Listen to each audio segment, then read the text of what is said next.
Ok, galera, então vamos iniciar aqui com a questão de número 21, que é a primeira questão de física da prova de conhecimentos gerais, onde ele fala o seguinte: a respeito dos conceitos relacionados à mecânica, assinale que for correto. Então vamos lá, 01. Quando em um problema de cinemática for obtido para a aceleração um valor negativo, isto será uma indicação de que o movimento é retardado. Então, a 01 está falsa. Por que a 01 está falsa, pessoal? Porque, olha só, ele falou que se a aceleração for positiva, isso basta para que o movimento seja acelerado. Mas não é verdade, né? Para o movimento ser acelerado, a aceleração e a velocidade devem ter o mesmo sinal. Ou seja, aceleração positiva e velocidade positiva, ou aceleração negativa e, deixa eu ver aqui, ó, e velocidade negativa. Tudo bem? Então, eu preciso dessas condições aqui. Então, a 01 está falsa, tá? Porque não basta só a aceleração ser positiva, né? Eu também tenho que analisar o sinal da velocidade. Bom, vamos lá. 02. Um balde que contém água, do qual despreza-se a massa, é colocado a girar num plano vertical. A velocidade mínima que impede que a água caia do balde não depende da massa da água contida nele. Pessoal, a 02 está correta. Por que a 02 está correta? Porque isso aqui é chamado de pêndulo de Newton. Pêndulo de Newton. Talvez você não tenha visto, né? Pêndulo de Newton ou balde de Newton, né? Não lembro certinho o nome, mas talvez você não tenha visto com esse título, né? Na sua aula, que o seu professor tenha te explicado. Mas eu tenho certeza que você viu o Globo da Morte. E lá no Globo da Morte, né, foi estudado que quando, né, um corpo, uma moto, uma motocicleta, né, um motoqueiro vai executar o looping, a velocidade mínima não depende de sua massa. A velocidade mínima não depende de sua massa, tá? Então a 02 está correta. Você pode relacionar esse balde aqui, esse balde de Newton, com o Globo da Morte, tá? Com o Globo da Morte. Você vai lembrar lá certinho. 04. Movimento e repouso são conceitos relativos, verdade, pois dependem do referencial adotado, verdade. Porém, a trajetória de um móvel é um conceito absoluto, visto que será sempre a mesma, qualquer que seja o referencial adotado. A 04 está falsa. Por que a 04 está falsa, galera? Porque, olha só, até onde ele estava falando de trajetória, estava ok. Só que na hora que ele falou que, até o momento, né, onde ele estava falando sobre referencial, movimento, repouso, estava ok. Só que na hora que ele falou de trajetória, ele errou. Por quê? Porque a trajetória também depende do referencial. Lembra daquele exemplo do aviãozinho? Lembra do aviãozinho bombardeiro? Ó, você tem o aviãozinho bombardeiro, certo? Para uma pessoa que está no avião, ele vê a bomba caindo verticalmente. Para uma pessoa que está no solo, ele já vê a bomba fazendo aqui, ó, uma outra trajetória, tá vendo? Essa trajetória é curvilínea. Então, a trajetória depende sim do referencial, tá? Bom, questão 08 fala o seguinte: a distância percorrida por um móvel e o deslocamento efetuado por ele são grandezas distintas, verdade, né? Distância, percorrida e deslocamento são grandezas distintas, sim. Sendo a primeira uma grandeza escalar e a segunda vetorial. Correta, pessoal. A 08 está correta. Bom, muita gente deve estar se falando: pô, professor, mas existe o deslocamento escalar. Com certeza existe o deslocamento escalar, não é verdade? Só que toda vez que ele se refere a deslocamento, ele não especifica nada. O que você tem que vir? O que tem que vir na sua cabeça? Que esse deslocamento é um deslocamento vetorial. Eu sei que existe o deslocamento escalar, só que quando ele fala apenas deslocamento, ele se refere a uma grandeza vetorial. E digo mais, não só a deslocamento, tá? Mas se ele falar velocidade, aceleração, ele está se referindo a uma grandeza vetorial. Se ele quisesse que fosse escalar, ele falaria deslocamento escalar, velocidade escalar média, aceleração escalar média e aí por diante, ok? Beleza, galera? Então, questão 21, o gabarito é 10. Questão assim, tranquila, teórica, né? Você não pode perder esse tipo de questão. Então, acho que deu para você revisar bastante aí o que está acontecendo. Vamos lá agora para a alternativa, né? Para a questão 22. Beleza. Então, questão 22 agora. Vamos lá. Deixa eu colocar ela aqui para a gente. Ok. O que essa questão 22 nos traz? Ela fala o seguinte, ó. No âmbito do ramo da termologia, denominado calorimetria, assinale o que for correto. Calorimetria estuda o calor, né, galera? Tava óbvio que a prova ia cobrar coisa relacionada a calor, temperatura, termologia no geral, devido ao momento, né, que estamos vivendo aí. Covid, né, termômetro, medição de temperatura, febre e aí por diante. Mas enfim, o que a alternativa 01 nos fala? Capacidade térmica é uma grandeza que depende da massa do corpo ao qual está relacionada. Perfeito, pessoal. 01, corretíssima. Por que está correta 01? Vou fazer assim, ó, correta, tá? Ela está correta porque capacidade térmica é igual a massa vezes o calor específico. Então, a capacidade térmica de um corpo depende da sua massa e também do seu calor específico. Então, está corretíssima a 01, tá?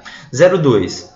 O calor específico é uma grandeza associada à substância que constitui um corpo, e não a esse corpo particularmente. Verdade, galera. Verdade. Por quê? Porque, olha só, calor específico, né, o Czinho, ele está relacionado ao material, né, de que o corpo é feito, né, a sua constituição. Por exemplo, a água tem um, né, o alumínio tem outro, né, o ferro tem outro, o ouro tem outro. Então, depende da substância. Calor específico é uma característica da substância. E o que o calor específico mede? Só para vocês relembrarem. O calor específico, anotem isso que é importante, hein? Calor específico mede a quantidade de calor que um corpo precisa para cada 1 grama desse corpo variar 1 grau Celsius. Ou seja, né, eu vou pegar um corpo, vou pegar 1 grama dele e ver a quantidade de calor que ele precisa para eu ver, né, para eu ter ali uma variação de 1 grau Celsius. Né? Isso é calor específico, ó, Czinho, que é a quantidade de calor para cada massa de 1 grama variar uma temperatura de 1 grau Celsius. Isso é calor específico, ok? Beleza. 04.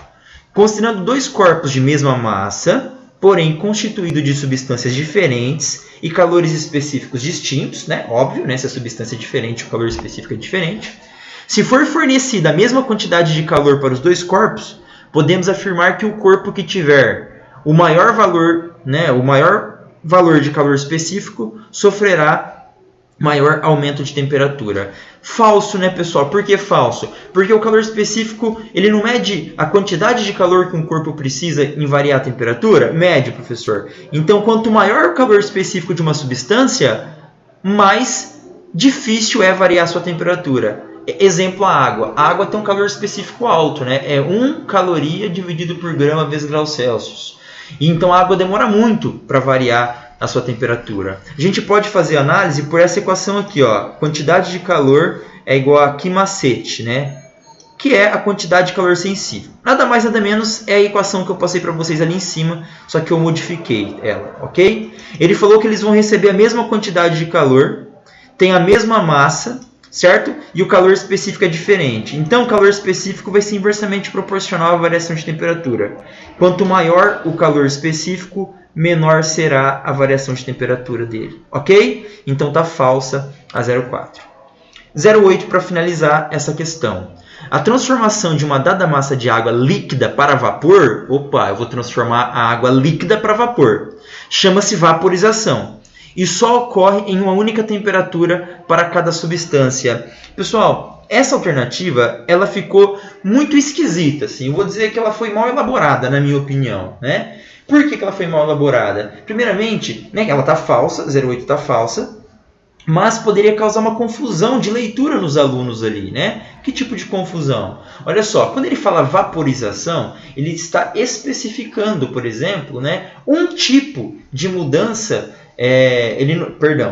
Quando ele fala vaporização, ele não está especificando um tipo, né, de mudança do estado líquido para o estado gasoso. Porque está muito abrangente vaporização, né? Porque ali poderia ser ebulição, calefação, evaporação. Então poderia ser vários tipos de mudança do estado, né, líquido para o estado gasoso. E ele, na verdade, chamou de vaporização só. Né? Ele só, vamos dizer o seguinte, ele generalizou, ok? Então não é, né, a uma mesma temperatura ali. Na verdade, são temperaturas, né, específicas para cada tipo de transformação.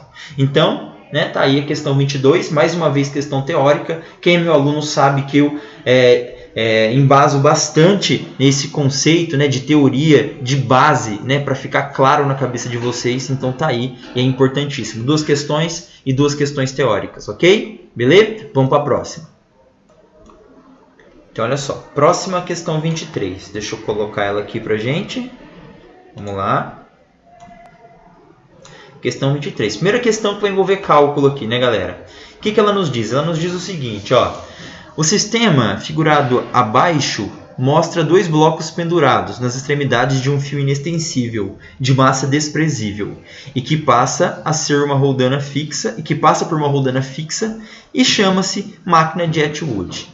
Ele deu a massa do A, deu a massa do B e falou que a gravidade vale 10. Bom, deixa eu fazer o seguinte, ó. Deixa eu fazer o desenho aqui para vocês, do lado, para mim poder rabiscar ele.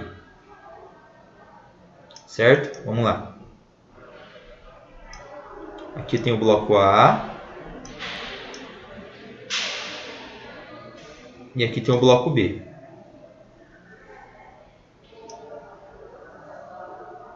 Ok. Beleza. Então aqui está o desenho genérico, né? A primeira coisa que eu faço é desenhar todas as forças que atuam aqui.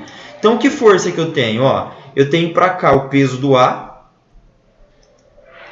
e para cá o peso do B.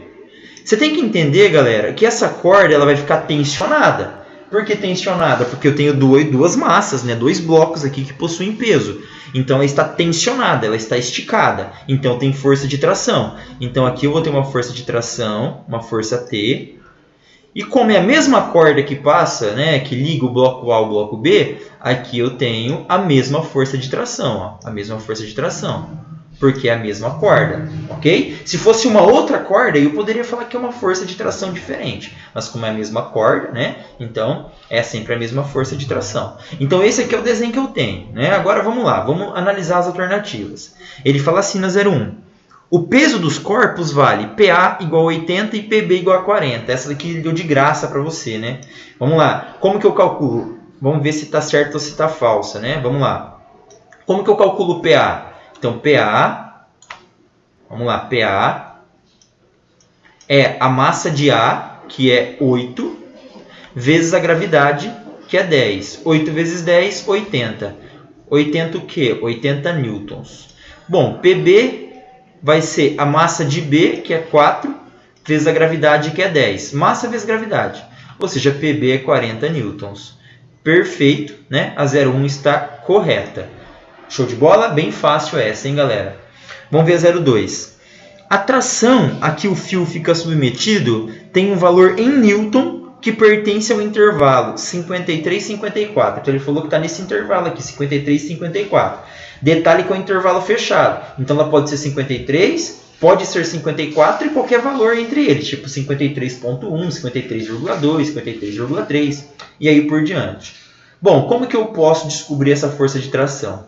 Aqui, galera, dá para montar um sistema, né? Vamos lá. Qual bloco que é mais pesado? Ah, professor, é o PA. Então, vamos dizer que está descendo para cá isso aqui, ó.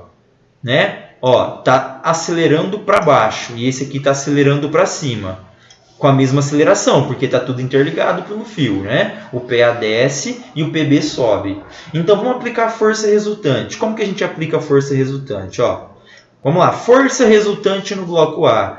PA menos T, que é igual a MA vezes A. Beleza. Força resultante no bloco B. O bloco B está subindo. Então, vai ficar tração menos PB, que é igual a MB vezes A. Nas minhas aulas eu explico, tá, pessoal? Tudo esse sistema, faço devagarzinho, tá? Aqui eu estou fazendo com mais pressa, mais rápido, porque eu não quero atrasar vocês aqui. Tudo bem? Vamos lá, eu vou somar essas duas equações, porque eu fiz um sistema. Quando eu somo, eu tenho assim, ó, do lado esquerdo da igualdade, menos T mais T, vai embora. Então, o que sobrou do lado esquerdo da igualdade? Sobrou PA menos PB. Igual. Do lado direito, eu vou ter MA vezes A mais MB vezes B. Ou seja, eu tenho A vezes MA mais MB, né? Se eu colocar o A em evidência. Tudo bem. Com esse sistema de equação, eu posso encontrar a aceleração. Então, vamos lá. Quanto que vai valer essa aceleração? PA menos PB. PA é 80, PB é 40. Então, PA menos PB é 40. Igual a A vezes MA mais MB. MA é 80, perdão, MA é 8, MB é 4. 8 mais 4, 12. Beleza. Então, a minha aceleração é 40 sobre 12.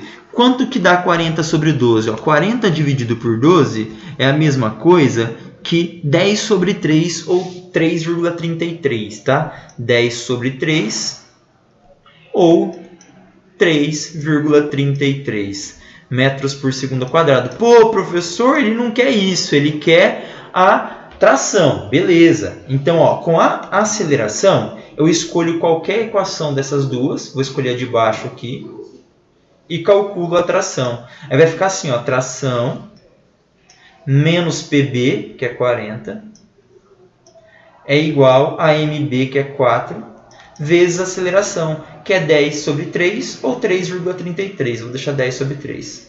Se eu resolver essa conta, eu encontro, vamos lá, 4 vezes 10 é 40.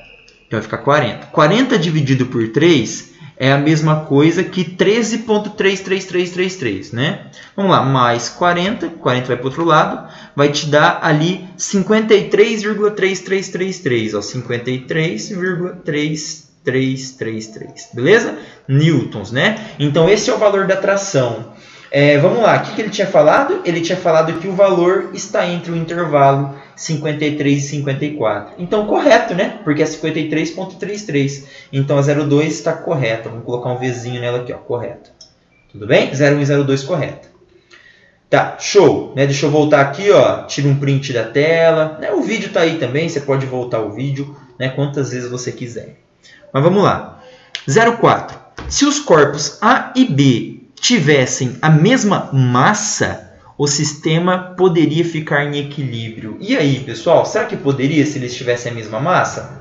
Com certeza, né, pessoal? Por que com certeza? Porque, olha só, se eles tivessem a mesma massa, nenhum ia puxar o outro para um lado ou para o outro, né? Esse sistema aqui, ele só desceu para o lado do A, né? O A desceu e o B subiu, porque o peso do A era maior que o peso do B. Agora, se eles estivessem a mesma massa, o A não ia descer nem o B subir, eles iam ficar em equilíbrio, né? Na verdade, o B ia subir um pouquinho ali e aí depois eles iam se equilibrar, ok? Então, verdadeira a 04, tá? Verdadeira 04. Não ia ter força resultante, em outras palavras. Para a galera aí que é um pouco mais, né, rigorosa, né, mais física aí. Então, poderia falar que a força resultante seria 0. Não teria aceleração, tá? Não teria aceleração, ok?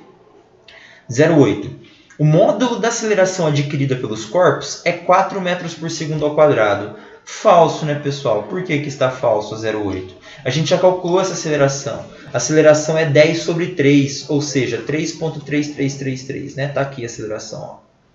Show de bola? Então, de boa essa questão 23 aí, né? Questão de conta, mas tranquila mesmo, tá? Então, vamos para a próxima agora. Voltando aqui, pessoal. Bom, a 01 tá falsa, né? O professor caiu na pegadinha aqui na hora que estava fazendo, ó. Eu até coloquei ali, ó, PA é 80 newtons e PB é 40 newtons. Ele falou lá que era quilograma, pegadinha, falsa, hein? Pelo amor de Deus, não vai fazer isso na hora da prova, hein? Beleza? Que dá azar. Dá azar, tá falsa 01, hein? Só corrigindo aqui. Bom, vamos para a próxima aqui então. O que a próxima fala pra gente? Ó, vamos lá. Deixa eu colar aqui, 24, né?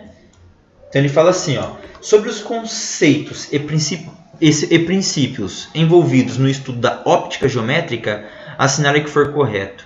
Então 01, espelhos esféricos convexos têm focos virtuais.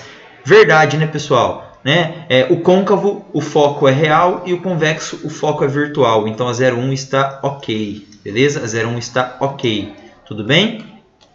02 agora, ó. Dentre as condições de nitidez de Gauss, temos que os raios incidentes devem estar próximos do eixo principal e pouco inclinados em relação a ele. Verdade também, tá, pessoal? Essa 02 é teoria, né? Coisa que muitas vezes não é comentada em sala, mas todo aquele estudo de óptica que você faz, ele só é feito porque essa consideração é que é verdadeira. É como se fossem considerações iniciais, considerações ideais para você poder, né, estudar aí a óptica geométrica, né? Acho sacanagem cobrar isso, né? Bem rodapé, mas fazer o que? Veio e tá aí para vocês, ok? 0,4.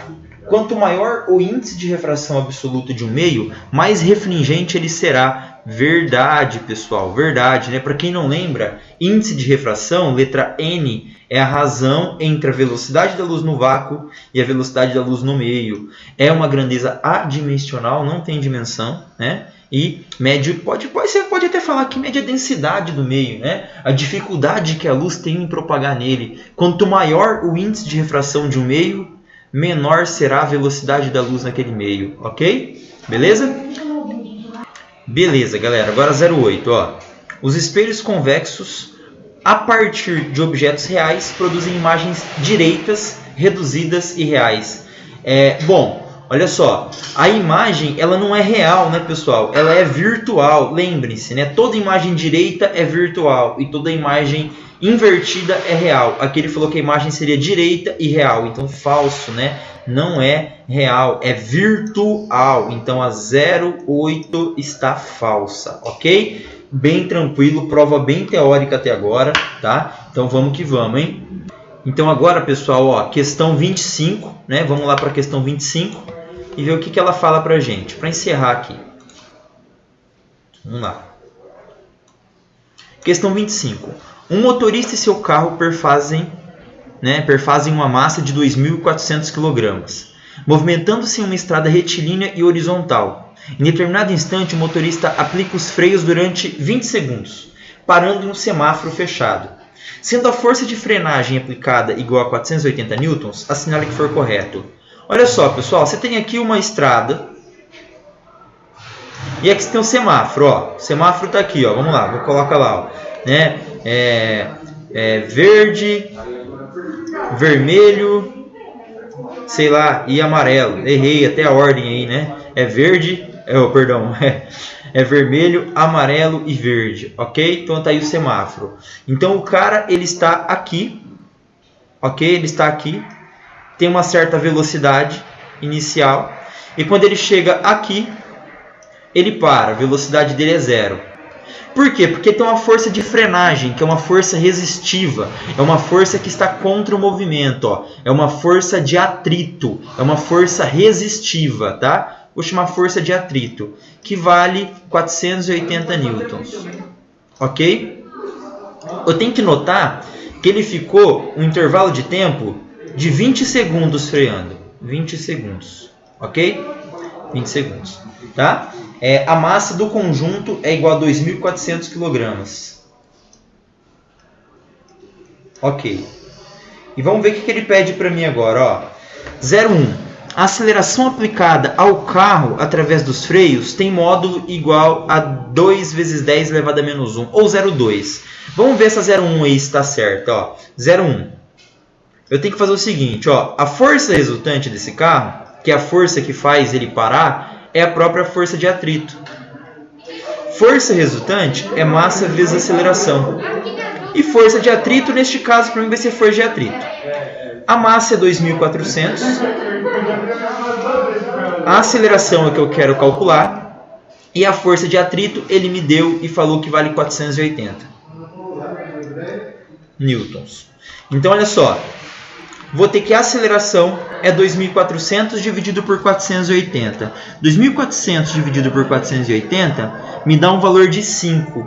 Então é 5 metros. Opa, me perdoem, né? Fiz errado aqui. Ó, é 480 dividido por 2.400. 480 dividido por 2.400. Que me dá um valor de 1/5 ou 0,2. 0,2 metros por segundo ao quadrado. O que deixa a alternativa verdadeira, né? Verdadeira. Porque 2 vezes 10 a menos 1 é a mesma coisa que 0,2, ok? Vamos lá agora. Alternativa 0,2. O módulo da velocidade do carro, no instante em que foi acionada a frenagem, era 4 metros por segundo. Então ele quer a velocidade inicial, esse V0. Bom, agora, pessoal, fica fácil, né? Por que fica fácil? Porque, olha só, na 0,2. Se eu utilizar a função horária do espaço, o famoso vovô ateu, eu tenho aqui a velocidade final, que é 0, que ele parou. A velocidade inicial eu quero descobrir. Eu tenho a aceleração, que na verdade é menos 0,2, né? 0,2 é só o módulo, tá? É menos 0,2 porque é a força resistiva, tá? Só para poder ficar claro. E o tempo é 20 segundos. Se eu fizer essa conta, quanto que eu tenho? Eu tenho que a velocidade inicial dele era igual a 4 metros por segundo. O que deixa a alternativa 02 verdadeira também. Bem de boa, né? 04. A distância percorrida pelo carro durante a frenagem foi de 40 metros. Para responder a 04, você pode utilizar a equação de Torricelli, que fica fácil. Por que fica fácil? Porque ó, a de Torricelli é isso, v quadrado igual a v0 quadrado mais 2a delta S. A velocidade final é 0, que já facilita para a gente. A inicial é 4, acabamos de descobrir. A aceleração é negativa, então vai ficar menos 2 vezes 0,2. Tudo isso vezes o ΔS. Se eu resolver essa continha aqui, eu tenho que ΔS vai ser igual a 16 dividido por 0,4. 16 dividido por 0,4, pessoal, me dá um valor igual a 40 metros. 40 metros.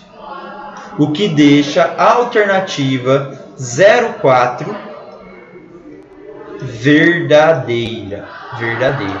Ok? Olha só. 04 verdadeira. 08 agora. O trabalho executado sobre o carro pela força de frenagem foi de menos 1,92 vezes 10 elevado à quarta joules. Enquanto que o trabalho da força-peso foi nulo. Ele fez duas afirmações. O trabalho da força executada pelo carro, ali, que é aquela força de frenagem, a força resistiva, e o trabalho da força-peso. Então, ó, 0,8. Primeiro que é mais fácil, né? Trabalho do peso. Trabalho do peso só existe quando tem diferença de altura, tem um desnível na vertical. Como aqui não tem desnível na vertical, o movimento é retilíneo, ele falou para mim lá no enunciado, ó, estrada retilínea, o trabalho do peso é 0, verdade. Agora, como que eu posso calcular o trabalho dessa força F?